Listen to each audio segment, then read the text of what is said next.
एक जाने माने स्पीकर अपने हाथों में 500 रुपए का नोट लिए सेमिनार हॉल में प्रवेश करते हैं।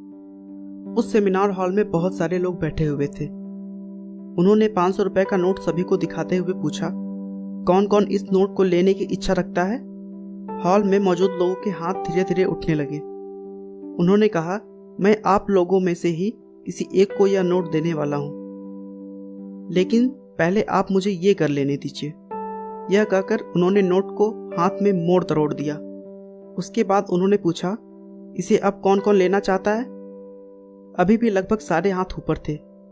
उन्होंने कहा, ठीक है, क्या होगा अगर मैं ये करूं? ये कहकर उन्होंने 500 रुपए के नोट को फर्श पर गिरा दिया और उसे जूते से रगड़ने लगे और फिर उसे दोबारा हाथ में लिया, लेकिन अब वह नोट बुरी तरह तुड़-मुड़ और गंदा हो गया था। फिर उन्होंने लोगों से पूछा, अब भी इसे कोई लेना चाहता है? इस बार भी लगभग सभी लोगों के हाथ खड़े थे। फिर उन्होंने कहा, मेरे दोस्तों, आज आप सभी ने बहुत ही बहुमूल्य चीज सीखा। इससे कोई फर्क नहीं पड़ता कि मैंने इस नोट के साथ क्या किया।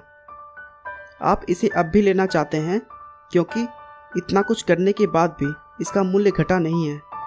अब भी इसका मूल्य 500 रुपये ही है। यही चीज़ हम सभी के साथ होती है।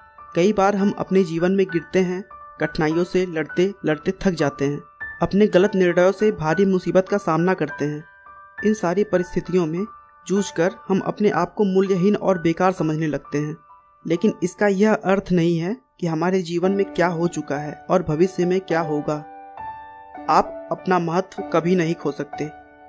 आप खास हैं, इसे आप कभी ना भूलें।